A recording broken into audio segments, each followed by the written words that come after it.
오늘 아침 뉴스의 맥을 짚어드리는 시간 뉴스연구소, 오늘도 두 분의 연구위원 함께합니다. CBS 김광일 기자 그리고 김준일 시사평론가, 어서 오십시오. 안녕하세요. 예, 첫 뉴스 어디로 갈까요? 탄핵 방탄 국민의힘. 탄핵 방탄, 이게 무슨 얘기입니까? 윤석열 대통령 탄핵 심판을 막기 위한 혹은 좀 절차를 지연하기 위한 전략을 국민의힘이 하나씩 내놓고 있어요. 예를 들면요? 첫 번째로 헌법재판관 인사청문회를 보이콧하겠다고 했습니다.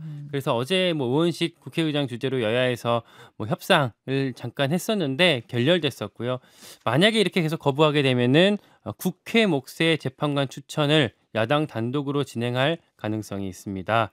그리고 또 국민의힘은 탄핵 심판에서 검사 역할을 맡게 되는 탄핵소추위원단, 여기에도 불참하겠다, 이렇게 선언을 했어요. 헌재의 탄핵 심판은 여러분 몇 년 전 기억하시겠습니다만 국회에서 검사 역할, 국회의원들이 검사 역할 맡는 거잖아요. 맞아요. 여야가 함께 참여하게 되는데 여기서 국민의힘이 빠질 수도 있다? 네, 그리고 7년 전에는 탄핵소추위원 단장에 이제 권성동 당시 법사위원장이 했었고, 예, 이번에는 정청래 법사위원장이 하게 되는데 국민의힘은 빠지겠다, 이렇게 얘기를 했습니다. 그리고 이제 오프닝에서 말씀하신 것처럼 국회에서 지명한 헌법재판관 3명을 대통령 권한대행이 임명할 수 없다, 이렇게 주장을 하고 있어요. 권성동 원내대표가 얘기한 건데, 지금은 대통령이 권리 상태가 아니라 직무정지 상태, 일종의 사고 상태이기 때문에 권한대행은 탄핵 심판 전까지는 임명할 수 없다, 권한이 없다, 이렇게 주장을 한 거예요. 그런데 제가 앞에서도 언급했지만 헌법재판소가 이 부분에 대해서는 어제 바로 판단을 내놨던데요. 맞아요. 이제 여러 단체에서, 여러 기관에서 사실은 이 권성동 원내대표의 어떤 주장을 기각하고 배척하고 있는데, 먼저 민주당에서는 박찬대 원내대표가 헌법상 대통령의 헌법재판관 임명 조항은 의무 규정이다, 이렇게 반박을 했고요. 사실은 7년 전에 권성동 의원도 스스로 이렇게 얘기를 했었어요. 헌법재판관을 대법원장이 추천한 경우에 대통령 임명권은 형식적 임명권에 불과하다라고 얘기를 했기 때문에 그 논리를 그대로 따르면 사실 이번에도 임명해야 한다라고 볼 수도 있고, 심지어 말씀하신 것처럼 이번 헌법재판소에서도 어제 사무처장이 국회에 나와서 권한대행이 재판관 임명권을 행사할 수 있다, 이렇게 말을 하면서 박근혜 전 대통령 탄핵 당시에 황교안 권한대행이 임명했던 사례도 있다라고, 사실상 임명하라고 촉구한 셈, 이렇게 볼 수도 있습니다. 그때도 생각해 보면은 한 명이 중간에 퇴임을 하면서 갑론을박이 있었어요. 황교안 권한대행에게 권한이 있느냐 없느냐. 근데 마지막에는 어쨌든 이게 할 수 있는 거다, 이렇게 정리는 됐다는 거죠. 그랬죠. 다만 이 황교안 권한대행 사례는 이제 당시 박근혜 전 대통령 탄핵 후에 이선혜 전 재판관을 임명했던 거거든요. 네.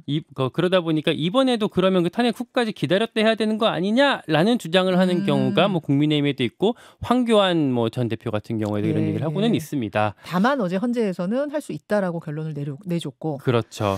그래요. 그러면 이제 권성동 원내대표가 왜 이런 주장, 다소 무리할 수 있는 이런 주장을 왜 하고 있느냐를 좀 살펴봐야 될 텐데, 첫 번째는 말씀드린 것처럼 윤석열 대통령 탄핵 심판에 대한 어떤 방탄용이라고 볼 수가 있을 것 같아요. 계속 얘기했지만 지금 6인 체제잖아요, 헌재가. 네.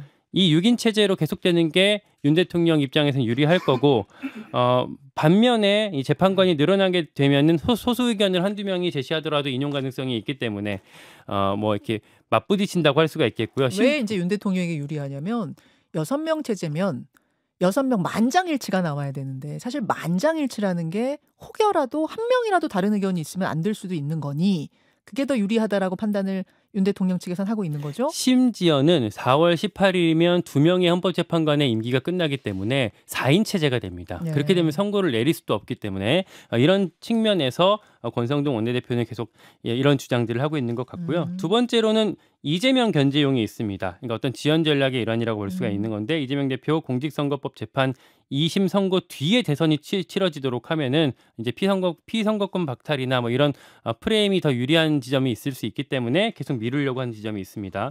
또 하나가 이거 이제 해석인데, 민주당이 이제 한덕수 권한대행의 인사권, 법률안 거부권 이런 것들을 지금은 인정하고 있지 않는데, 네. 이걸 인정하도록 압박하는 차원에서 이걸 좀 던진 거다. 요건 설명이 좀 필요하네요. 그러니까 이거 지금 재판관 임명권이 네. 그러니까 그 민주당에서는 있다라고 하는 거잖아요. 있다라고 하고 국민의힘은 없다라고 하는 것인데, 예. 그런데 그러면 그 차원에서 봤을 때 거부권도 있다라고 해석해야 되는 거 아니냐라고 주장하기 위한 아. 포석이라는 거죠. 아하. 이 권한이 있다면 저 권한도 있는 거 아니냐라는 주장, 빌드업이다 뭐 이렇게 보시는 거예요? 네, 그렇지만 다만 사실 그렇게도 봤을 때는 권성동 원내대표도 이제 반대로 권한대행 권한을 소극적으로 해석해 놓고 거부권은 가능하다라고 얘기하면 이것도 사실 이율배반적일 수 있으니까 이 해석도 사실은 또 반박이 가능하기도 합니다. 자, 이런 상황입니다. 김준일 평론가는 어디 예. 주목하셨어요? 권성동 권한대행 원내대표 이제 입장이 나오고 뭐 몇 분 안 돼 가지고 박찬대 또 민주당 원내대표 입장도 나왔어요. 말장난하지 마라라고 하면서 구인 체제 이제 가능하다 이렇게 얘기를 하고 헌법재판소도 한 30분 정도밖에 안 걸린 것 같아요. 입장이 나오니까 이게 지금 얼마나 치열한 신경전과 여론전이 네. 있는지 이런 걸 좀 볼 수가 있고요. 네. 입법조사처에서도 대통령 권한대행은 국회 목의 재판관은 임명이 가능하다 이런 입장이 또 이제 국회 입법조사처에서 나왔어요. 다만 이제 4월 18일에 퇴임하는 두 분의 헌법재판관은 대통령 몫이잖아요. 예. 요 경우에는 또 한덕수 권한대행이 임명권 행사할 수 있나 없나 요거는 또 다른 문제가 될 수는 있겠네요. 예, 그러니까 입법조사처의 취지도 그런 거예요. 그러니까 국회에서 선출하거나 대법원장이 지명하는 헌법재판소 재판관의 경우에는 대통령의 임명권은 형식적인 권한에 불과하다. 추인이다 뭐 이 예, 정도예요. 예, 제가 제가 추인 정도에 불과하기 때문에 이거는 적극적인 권한 행사가 아니기 때문에 네. 다만 대통령 말씀하신 대로 대통령이 이제 직접 지명하는 거는 좀 다를 수 있다. 이런 취지가 나왔으니까 그거는 이제 그때 이제 봐야 예. 되는 상황인 것 같아요. 어쨌든 대부분의 사람들이 뭐 학계도 그렇고 기관들도 그렇고 다 임명이 가능하다. 국회가 추천한 거는. 그리고 이번 12월 9일에 국민의힘이 조한창 후보자를 이제 헌법재판관으로 이제 추천을 했거든요. 네네. 국회 몫. 예, 이제 그러면 하나. 왜 했냐 도대체 탄핵이 지금 예상되는 상황에서. 그리고 조한창 후보자도 심지어 지명 가능하다라고 또 언론에 인터뷰를 했어요. 그러니까 사실 권성동 원내대표의 주장은 굉장히 힘을 잃는 거고, 결과적으로 보면은 이게 지금 이제 탄핵 이후에 모습들, 국민의힘의 모습들이 뭐 이제 방탄 얘기가 나왔는데 결국은 이제 내란을 사실상 옹호하는 모습처럼 보이는 거 아니냐. 그리고 탄핵 그 이제 방탄하려는 거 아니냐. 이게 국민의힘을 더 궁지로 몰아낼 것이다라는 이제 분석들이 계속 나오고 있어요. 죄송합니다. 예, 목 상태가 안 예, 좋으시네요. 목 상태가 좀 안 좋네요. 양해해 예. 주세요.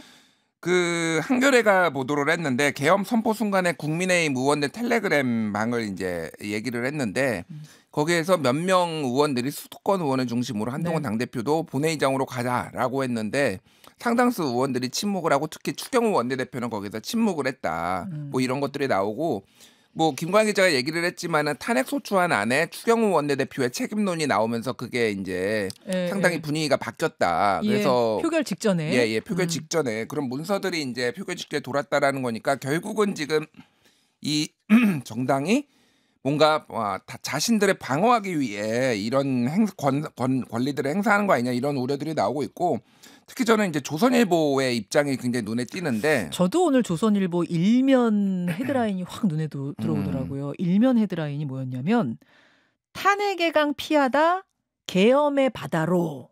요거 아니었어요? 예. 그렇죠. 그러니까 국민의힘 상황. 어제자 사설은 국민의힘은 도대체 누굴 보고 정치하냐. 조선일보가 이런 내용을 이제 담았어요. 그래서 지금 뭐 그 몇 명의 이제 지금 비판적인 이 사안에 대해서 비판적인 것들을 좀 간단하게 설명을 드리면, 김근식 송파병 당협위원장은 당원들에게 수백 통씩 매일 탈당하겠다는 문자 메시지를 받는데 문자 메시지가 오는데 그중에서 3분의 1이 탈당하겠다라는 거고, 김종혁 당협위원장은 비상계엄 선포 순간 우리는 죽은 당이나 마찬가지다. 유승민 전 의원 같은 경우에는 비상계엄과 탄핵에 대한 입장을 의총을 통해서 입장 정리를 하고 사과부터 해야 된다.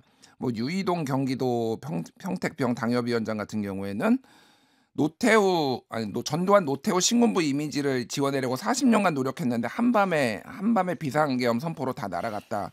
그리고 말씀하셨다시피 탄핵의 강이 무서워서 계엄의 바다에 빠졌다. 뭐 이런 거거든요. 그러니까 보수 신문인 조선일보가 보기에도 국민의힘이 가는 방향이 매우 잘못됐다. 이러다가는 아예 보수가 괴멸되겠구나. 이런 걱정을 하니까 지금 조언을 해주는 거예요. 심지어. 그러니까 뭐 이런 상황으로 좀 보시면 될 것 같아요. 그러니까 계엄하고는 분명히 선을 그어야 되는데 탄핵 방어하다가 어떻게 하다 보니 마치 계엄까지 옹호하는 그 바다로 빠진 거 아니냐 이제 이런 말인 거죠, 요 기사가. 그렇죠. 이제 네. 수도권 의원들 또 중심으로 그런 우려가 나오고 있는데 여전히 뭐 이제 좀 잦아들었지만은 색출하겠다 뭐 이런 걸 당이 분열되는 모습이고 권성동 권한대행은 지금 오직 이제 방탄 이쪽으로 가고 있으니 굉장히 이제 당의 우려가 커지고 있는 상황입니다. 그 충남도지사 김태흠 지사가 국민의힘 간판 내리고 재창당해야 된다. 재창당 얘기를 처음으로 한 것 같아요.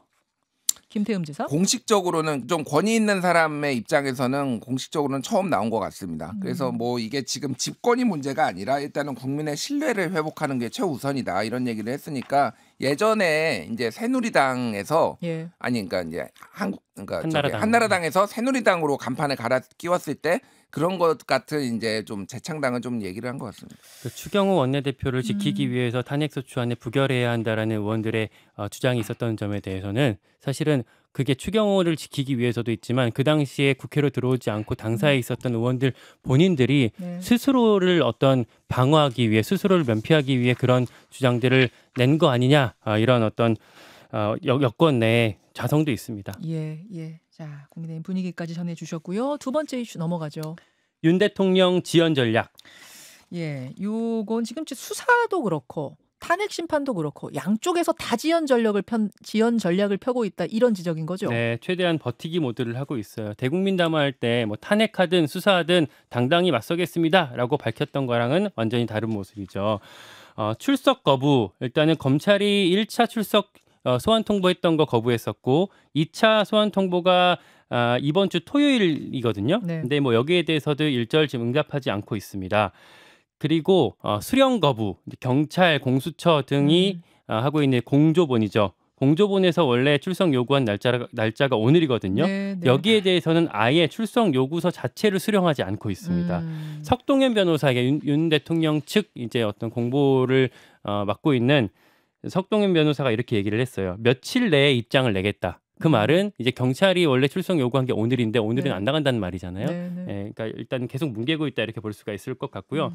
수사 거부, 압수수색에 대해서도 계속 경찰의 시도가 실패하고 있는데 어제도 대통령실이랑 대통령 경호처에 대한 압수수색을 시도했지만 경호처가 저지하면서 8시간 만에 철수하는 일이 있었습니다. 탄핵 절차에 대해서도 헌법재판소가 국회에 탄핵소추안 의결서를 보냈는데 지금까지 수령하지 않고 있어요. 먼저는 대통령 비서실에다가 인편으로 전달했고 네. 그걸 행정관이 받았는데 접수증을 내주지 않아서 접수하고 있다라는 그런 응답을 받지 못한 상황이고요. 그리고 그 다음에 우편을 통해서 특송 우편을 보냈는데 거기에 대해서도 송달이 완료되지 않고 있습니다. 예. 석동현 변호사가 또 했던 얘기가 기본적으로 수사 절차랑 탄핵 심판 절차를 동시에 할 수 없을 거라고 본다라고까지 얘기를 했거든요. 이 말은 이제 해석하기로는 만약에 윤 대통령이 수사 과정에서 기소가 되면 우린 탄핵 심판 절차에 협조하지 않겠다. 뭐 이런 의미로 보입니다. 그러니까 김준일 평론가 사실 뭐 압수수색 같은 경우는 대통령실, 뭐 청와대 이런 압수수색에 성공했던 적은 없어요. 왜냐하면은 군사 시설, 그러니까 군사 보안이 보장돼야 되는 시설에 대해서는 협의하에 압수수색하도록 돼 있는 법이 있어서 요거는 뭐 그렇다 치더라도 예.